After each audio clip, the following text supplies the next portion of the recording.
Bienvenidas y bienvenidos a Con Derechos, un podcast sobre derechos humanos. Con Derechos es una producción original del Instituto Nacional de Derechos Humanos. Colaboran Balmaceda Arte Joven y la Universidad UNIAC. Conduce Antonella Esteves.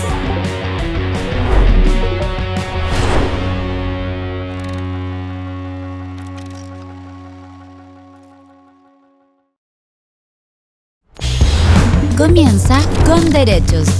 En este capítulo, derechos de niñas, niños y adolescentes. Conversamos con Stephanie Díaz. Seguimos conversando con derechos acá en este podcast hecho por el Instituto Nacional de Derechos Humanos, en donde estamos revisando algunos temas claves que tienen que ver con nuestros derechos y con nuestra cotidianidad. Y en esta ocasión estamos hablando de los derechos de los niños, niñas y adolescencias. Y para eso estamos con nuestra invitada Stephanie Díaz. ¿Cómo estás, Stephanie? Muy bien, ¿y tú? Gracias. Muy bien. Feliz de conversar contigo, Stephanie. Les cuento que es profesora de lenguaje, narradora oral, mediadora cultural de la Biblioteca Interactiva Latinoamericana Infantil y Juvenil, más conocida como PILIJ. Además, tiene una compañía de narración oral escénica llamada Cuentos Picaboo hace 11 años. Quería preguntarte para partir, Stephanie, ¿cuál sientes tú que es lo que te motiva a trabajar temas de narración oral, cuentacuentos, niñeces y derechos humanos? Me motiva todo primero porque soy madre y desde que soy docente también siento que es una necesidad muy importante el que las infancias puedan tener derechos sobre su voz, sobre sus opiniones, poder incidir en sus procesos de desarrollo y poder ser parte activa de la construcción de la sociedad. Ujú. Y creo que desde la narración oral se conjugan todos esos elementos que son el poder leer el mundo desde un propio lugar, poder mirar desde otros lugares también Ujú. y acceder al lenguaje simbólico, Ujú. que creo que es un derecho humano y debiese estar en la convención.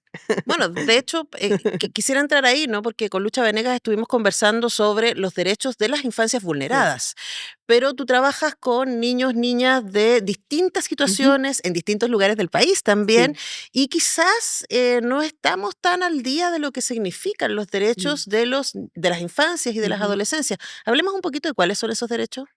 Son, bueno, desde el derecho a tener una vida digna hacia la educación, el derecho a poder jugar, a vivir la infancia como se debe, sin la obligatoriedad de trabajar, de tener las expectativas del adulto propio, desde el estar próximo a un desarrollo cognitivo adecuado a la edad de cada niñez y cada contexto, Ujú. y a que se respeten también las decisiones de la infancia. Creo Ujú. que desde esta sociedad que es tan autocéntrica, sentimos que tenemos que decidir por ellos en todo momento y creo que dejamos fuera la posibilidad de ellos también de mirarse a sí mismos y poder construirse como sujetos críticos ante el mundo que habitan. Ahora, quizás ahí hay una tensión que a mí me parece muy interesante, Ujú, que tiene que ver también con la mediación y que es el diálogo. ujú, Porque pasamos de estas sociedades extremadamente adultocéntricas en donde los niños de nuestra ujú. generación, ¿cierto? Sí, No tenían opinión y eran, chao, nada, tú te callas, yo soy tu ujú, madre, fin, sí, ¿no? la mesa del pellejo. La mesa al pellejo y todo aquello, y a esta otro tipo de Ujú, crianza, ¿cierto? Que en algunos casos vemos que es como miramos con cierta sospecha, esta ujú, crianza respetuosa, en donde los niños se pueden incluso transformar y luego con mucho cariño y respeto, ¿cierto? En pequeños ujú, tiranos porque no hay un ujú, espacio de negociación, claro. que yo creo que es exactamente lo que nos puede entregar la Ujú, mediación, ¿no? Entrar al diálogo y encontrarse con el niño o la niña como un interlocutor válido para ujú. conversar. ¿Cómo sientes que eso aparece en el trabajo que tú haces? Aparece, bueno, primero porque lo concebimos como un espacio primario, la participación activa de quien está escuchando, no solo como un receptor pasivo, sino que también alguien que construye la historia, que es capaz de hacerse preguntas también, de detenernos, de dar el espacio del silencio, que sentimos que... Digo sentimos porque es el sentir desde mi lugar y en la Bilis, donde Ujú. construimos ciertas metodologías para la mediación lectora, el pensar de que la lectura es ese espacio donde yo puedo construir, pero también desde una mirada guiada. La Ujú. mediación es eso, es ser un puente entre ese futuro lector y la historia, Ujú. el libro, que puede ser ficción o no ficción, independiente de eso, es desde la conexión emocional, afectiva, vinculante, donde yo me puedo apropiar de esa historia Ujú. y hacerla parte de los pensamientos y las opiniones que voy a estar formando más adelante como Ujú. adulto. Entonces, es muy importante dar espacio al diálogo, porque sin diálogo no hay un procesamiento. O sea, me puedo quedar en la belleza, en lo lindo del momento, pero ¿qué me queda a mí? Yo como sujeto, ¿qué me removió interiormente?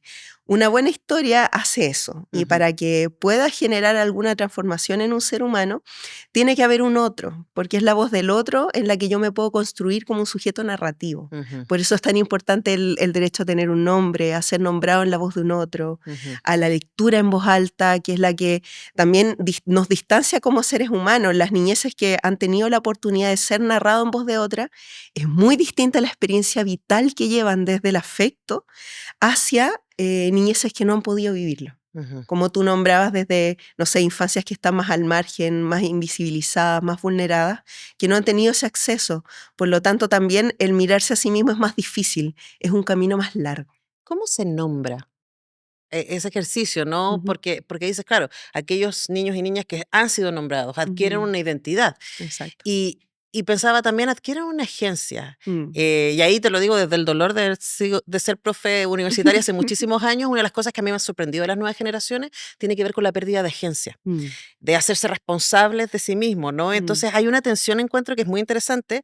Me pregunto cómo lo resuelven ustedes.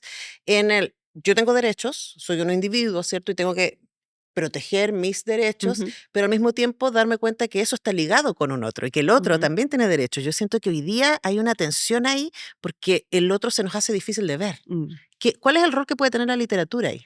Uy, la literatura no es hermana. Es una diferencia, bueno, de clase estructural, el que hayan niñeces que puedan ver más al otro y otras que no. Por ejemplo, quienes han sido criados bajo el alero de ciertos privilegios, me dificulta ver más la realidad de un otro, Ujú. porque ser consciente de los privilegios que uno tiene es difícil. Sí. Solo ocurre cuando tú intercambias esa visión con otros que están fuera de tu clase Ujú. o fuera de esa jerarquía.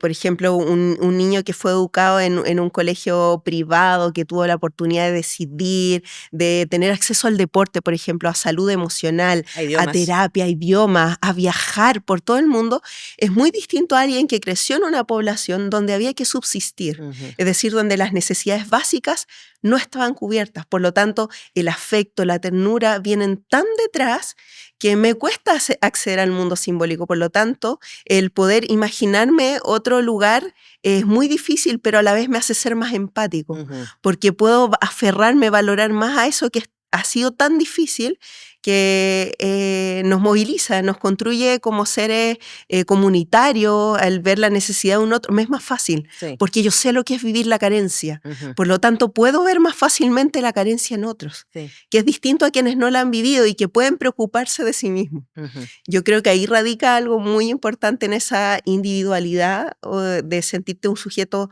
solo contra el mundo o solo a tener tus pies al mundo, a alguien que requiere de un otro, de una red, Ujú. para poder salir adelante, poder construirse como sujetos válidos, Ujú. de que mi opinión vale porque también puedo transformar mi unidad más cercana. Eso sucede en las poblaciones, Sí. sucede en el margen. Yo crecí en Puente Alto, cerca de Bajos de Mena, viendo cómo había gente que se demoraba 3 horas en llegar a su trabajo, y ahora de grande he podido tocar con otras realidades donde eso es impensado, Ujú. porque de partida no saben cómo es demorarte 3 horas de tu día o Sí. 6 para llegar y ver a tus hijos, por Sí. ejemplo. No, no está el tiempo de pensarme a mí, me pienso en otros. Sí. Sí, yo creo que es súper interesante eso que dices porque somos seres construidos con relatos, ¿no? Y con nuestra experiencia, y nos construimos relatos sobre nuestra experiencia todo el tiempo. Y la literatura y la lectura y la activación de las historias puede, y está súper comprobado, hay muchos estudios sobre eso, de cómo es una máquina de empatía, Sí. básicamente. Y uno permite verse. Y quería preguntarte en tu experiencia como mediadora, ¿qué ves en tus Ujú. audiencias cuando empiezas a hablar con niños y niñas sobre derechos?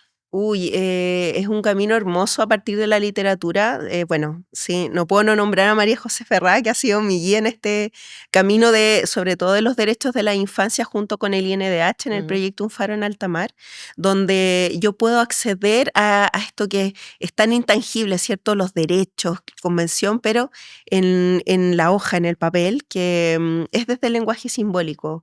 María José Ferrá ha construido una narrativa muy linda en torno a la infancia porque la trata con mucha dignidad. Se ha preocupado de relevar relatos y de crear ficciones para niñeces desaparecidas, niñeces migrantes, niñeces que viven la pérdida, que no forman parte de la historia oficial, como el Mechique, por ejemplo, estos niños que zarparon de la Guerra Civil Española y que llegaron a Latinoamérica y se desvincularon totalmente de sus raíces. Ahí el poder, para un niño que vive acá y que desconoce esta realidad, puede llegar a ella a través de un libro. Y eso nos forma como seres más empáticos, como dices tú, porque hay un pensador que es Bishop que dice que el libro puede ser tanto ventana como espejo, es decir, me puedo mirar a mí mismo a través de ese relato, por ejemplo, como la infancia racializada. Una niña que vive acá y que no se ve en los demás, si no se encuentra en un libro, chuta, no existo. El libro te da la posibilidad de existir. Pero también puede ser esa ventana al mundo, decir, wow, hay gente que está sufriendo, hay realidades que son muy distintas a mí, pero también me permean, porque soy parte de este mundo, soy infancia también. Y los derechos nos hacen ver que dentro de toda esa diversidad de experiencias, soy también uno más. Tenemos esa igualdad de decir, todos tenemos los mismos derechos, podemos habitar el mundo desde ese mismo lugar de protección, de cuidado, pero todo eso también está circundado a lo que ocurre, que no necesariamente incide en nosotros, que son decisiones políticas, que son estructurales, que también son los estados quienes tienen que hacerse cargo, pero la literatura nos lleva a ese lugar de refugio. Sí. Ha sido históricamente un refugio y creo que siempre va a poder ser, porque es el lugar donde ese libro me pertenece a mí. Y la lectura que yo haga, a pesar de que alguien me lo lea, nunca va a ser igual a otro, porque está transformada y permeada por mi experiencia vital. Hablemos porque nos va a servir como ejemplo para pensar en tu trabajo y en las posibilidades que tiene la mediación de la literatura para infancias y adolescencias. Hablemos de Un Faro en Alta Mar. Ay, Un Faro en Alta Mar, es muy lindo. Bueno, estoy muy orgullosa de pertenecer a ese proyecto, que es un equipo multidisciplinario. Está Pablo desde la curatoría de este proyecto, Ignacio Ortega, que me invita junto a Elisa Monsalve, que son grandes amigos, hacedores de los dibujos. Ellos son ilustradores, han hecho muchos libros para la infancia, es decir, que tienen un acercamiento muy importante a la infancia desde el arte. Y yo fui convocada desde la mediación para que este proyecto, que es una exposición itinerante, pueda ser habitada desde todos los sentidos, como una invitación inmersiva. Entonces, se propone como un lugar donde hay paneles, donde se construyen los derechos del niño, pero no desde la palabra escrita tal cual, sino que desde un lenguaje poético. Es decir, juntos remamos, caminamos hacia la ternura, con el oleaje delante, pero el viento detrás, no nos soltamos, el vuelo tiene todo ese imaginario construido desde el barco que está en medio del mar y que requiere una tripulación para avanzar, es decir, un horizonte común. Y en ese horizonte no nos podemos abandonar. Por lo tanto, tiene que estar la ternura como principal agente de la ternura, de la infancia, del juego, del cariño, de la afectación, de que fuera de todas las vicisitudes que puedan ocurrir, que este oleaje, estoy yo y están todos los adultos que pueden garantizarlo. Entonces, este viaje propone que estas niñeces se puedan situar en este lugar desde el descanso también, desde la observación, desde el tocar, y también ahí yo me voy vinculando con otros lenguajes. Por ejemplo, el lenguaje textil se vincula con la arpillera, y yo ahí hago un cruce con las arpilleristas de este país, como lo es Patricia María Teresa, grande arpillerista de Lo Hermidas, que han llevado un momento de la historia que puede ser muy olvidable para algunos, pero la tela me está recordando que eso existe y Ujú. que va a permanecer. También es un lugar de permanencia, al igual que los derechos de la infancia, que son inalienables y que Ujú. nadie me los puede quitar bajo ninguna circunstancia. Entonces se va cruzando. También tiene un elemento que es interactivo, además de todo ello, que es un panel imantado donde hay palabras, que son palabras que son poéticas porque hay verbos que están en gerundio como abrazando, escuchando, dialogando, queriendo, con adverbios como mucho, poco, siempre, lejos, de cerca, donde las niñeces que puedan vivir esta experiencia puedan construir también sus propias frases poéticas, Ujú. que me lleven a este presente donde, ¿qué es lo que yo necesito como niño, niña, para poder construir mi propio acervo de los derechos para luego poder defenderlos Ujú. y que prevalezcan ante todo?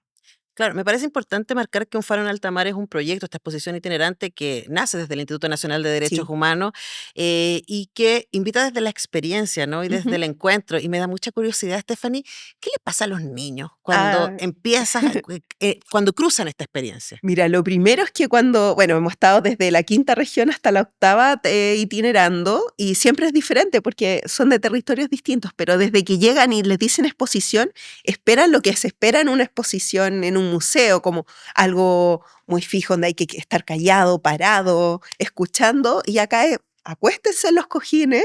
Wow, desde ahí cambia inmediatamente la Ujú. disposición. Se establece una relación menos asimétrica, menos jerárquica, donde nos podemos escuchar desde otro lugar, desde el acomodarse junto al otro, el estar abrazados, el hacer preguntas, participar, tocar sin que eso esté limitado. Ujú. Entonces propone una manera distinta de llegar y genera muchas aperturas, sobre todo con las infancias que tienen bueno, está pensado entre 6 y 10 años ya que puedan adquirir la lectura, pero hay mucha cercanía, nos reímos bastante en la exposición porque también se invita a imaginar. Por ejemplo, si yo veo la imagen de la ternura en un horizonte, o sea, desde una golondrina, que para mí lo representa, pero para las niñeces no, dicen el vuelo, ¿qué tenemos que ver con una golondrina? Migran. Tía, yo soy de Venezuela. Ah, también soy migrante. Entonces nos vinculamos con las aves, tenemos algo en común. Somos seres migrantes. Migramos por distintas razones, pero hay una necesidad que nos hermana. Entonces Ujú. después aparece otro que dice, mi abuelita también se fue al sur, yo vengo de otra parte. Entonces empiezan a aparecer relatos que son únicos de cada uno, pero que ahí convergen. Y ya no estoy tan solo en mi relato, sino que se hace un relato colectivo. Eso es muy bonito de ver, cómo van entre ellos conversando, cómo se comparten los cojines, después se prestan los remos. eh, Uno llega hacia otro lugar, los Mm. profesores me dicen como, oye, se portaron súper bien, como en la sala esto no pasa, no los Ujú. puedo hacer en grupo, pero porque no es un espacio de clase. Claro. Es distinto, esa es la invitación de que ellos se puedan empapar de estos lenguajes y sentir que están en un espacio seguro, protegido, donde pueden expresarse y ser ellos también con su cuerpo. Ahora, por lo que describe Estefanía, me imagino este ejercicio hermoso que en las conversaciones que hemos ido teniendo acá en Con Derechos aparece una y otra vez, ¿no? Que tiene que ver con el reconocimiento del Mm, otro. ujú, Entonces me imagino estos mismos cursos que escuchan, ah, yo no sabía que tu abuelita, o ah, ujú, la mía también. Me imagino que salen con un sentido de comunidad que quizás ujú. antes no tenían. Exacto, sí, es que eso convoca la palabra. Ujú. Como tú decías, el diálogo en el aula, los espacios tienen que ser intencionados, pero no en todos los lugares se puede dar. Es muy distinto una sala donde hay 20, donde tú puedes darle la palabra a todos. En cambio, en otras que son 40, 45, ¿cómo le atiendes a Claro. esa diversidad? Es imposible. Es un trabajo que el docente no puede abarcar, no puede asir, y la comunidad tampoco dentro de todos los espacios. Entonces, que haya lugares como este permite justamente esa unidad. Por decir, oye, yo no sabía que tu abuelita también, ¿no? ¿De qué parte era? Y se aparecen los chismecitos. Claro. Entramos a ese lugar que para mí los chismecitos es muy importante El porque tecito es fundamental. por supuesto, es lo que construye comunidad. O sea, Ujú. los vecinos no se hacen vecinos si es que hay algo que nos une, ¿cierto? ¿Qué es lo que pasó previo a la pandemia, en Ujú. tiempos de estallido, donde la gente sale a la calle, sale a las plazas, se convoca y se dan cuenta que tienen mucho más por lo que luchar que de manera individual? O sea, yo estoy, oye, esta mamá está sola, te puedo ayudar con tu hijo, te lo cuido mientras tú vayas afuera a comprar. Y así hacemos comunidad. Ese tejido se hace en base a la conversación y a encontrar puntos que nos hacen converger, desde también ese cariño, de sentir que podemos habitar un mundo compartido. Ahora, resulta contracultural ese tipo de ejercicio pensando que desde hace una década y media más o Ujú. menos, los chicos y chicas empezaron a lidiar con los celulares, con los Mm, tablets, y de hecho también hay estudios que señalan cómo ha habido una disminución de ujú, ciertas capacidades mm, cognitivas de las niñeces y ujú, adolescencias a partir del uso de estos aparatos. Y mm, uno puede también suponer, y ahí te lo pregunto más bien, que también hay una crisis que tiene que ver con relacionarme con el mundo mm, mediadamente, pero además desde una ficción, ¿no? Que es la idea de las redes mm, sociales y de los relatos ahí. mm, Entonces quería preguntarte cómo la literatura y el trabajo que ustedes hacen puede ser de alguna manera un antídoto ujú, contra ese mundo tan brutal que están mm. instalando las redes sociales en la cotidianidad de las niñeces. Sí, a propósito de eso, hace muy poquito leí una columna que hablaba de la brecha de las niñeces que están en situaciones más vulnerables que no tienen acceso al libro, pero sí a las pantallas. En cambio, las niñeces que son más privilegiadas tienen acceso a los libros y no a las pantallas. Ujú. Entonces ahí tenemos que poner mucho ojo porque sí, las pantallas vienen a resolver la premura, la ausencia de las madres, padres que están trabajando y esas niñeces que están solas, que se aburren, que no tienen con quién dialogar, las pantallas solucionan esa ausencia.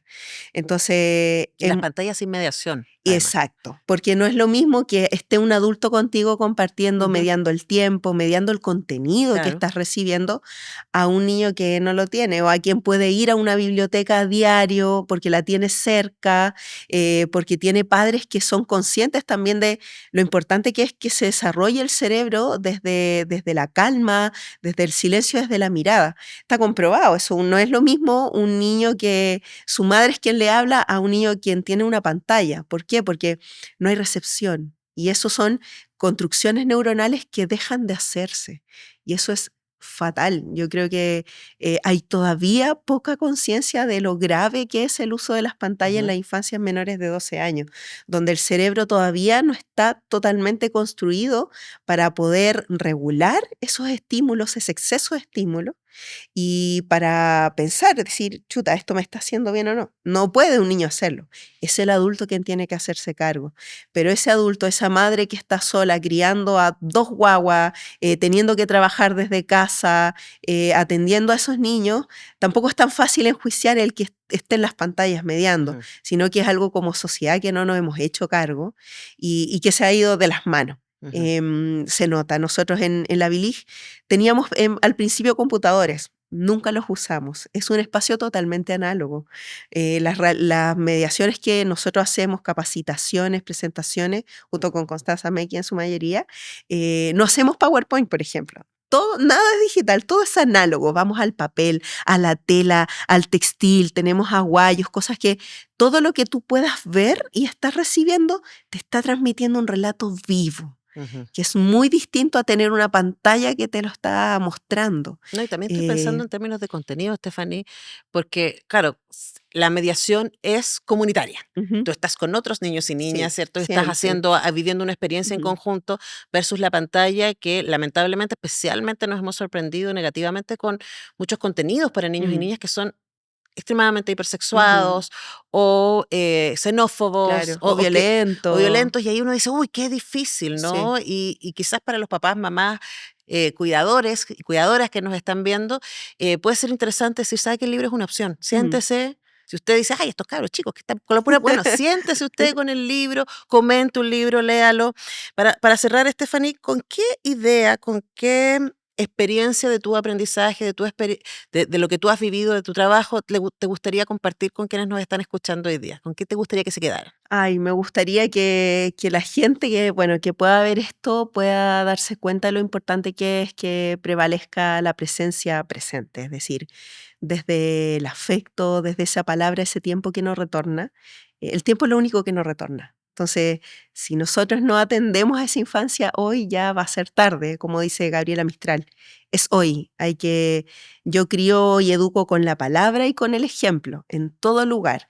Si un niño a mí me ve leer, va a querer leer. Pero si me ve todo el día ausente con el celular, sin mi mirada, sin mi atención, va a generar esas ansiedades y esa carencia de no ser mirado. Por lo tanto, va a ser un adulto que también le va a costar mirar a otros y poder quererse y por lo tanto entregar a los demás ese tiempo que es tan valioso. Entonces, para mí la invitación es volver a la esencia, que es el fuego, es la mirada, porque cuando yo le leo a un otro, le estoy entregando todo de mí. Lo estoy mirando, estoy con mi cuerpo hacia él, esa atención es totalmente hacia el otro, lo que hace que valide mi existencia y esos momentos no se olvidan nunca más. Cuando uno va a las experiencias, a las entrevistas de grandes escritores y escritoras del mundo, lo que tienen ahí es la infancia. Gabriela Mistral decía eso, que su poesía es el sedimento de la infancia. Todo ocurre ahí. Cuando yo empiezo a mirar el mundo y de la manera en que me lo muestran, es como yo después voy a poder ser capaz de entregarlo. Exactamente, si nos quedamos con la idea de que el primer derecho de los niños y niñas es tener una infancia digna, que se habite como infancia, ahí nosotros todos tenemos una responsabilidad. Así que les dejamos con esa reflexión y les invitamos, por supuesto, a que revisen la otra conversación sobre este tema de los derechos de las infancias, niñeces y adolescencias y que también vean en nuestro canal de YouTube las otras conversaciones muy interesantes que hemos tenido sobre derechos humanos en este programa. Nos vemos la próxima vez.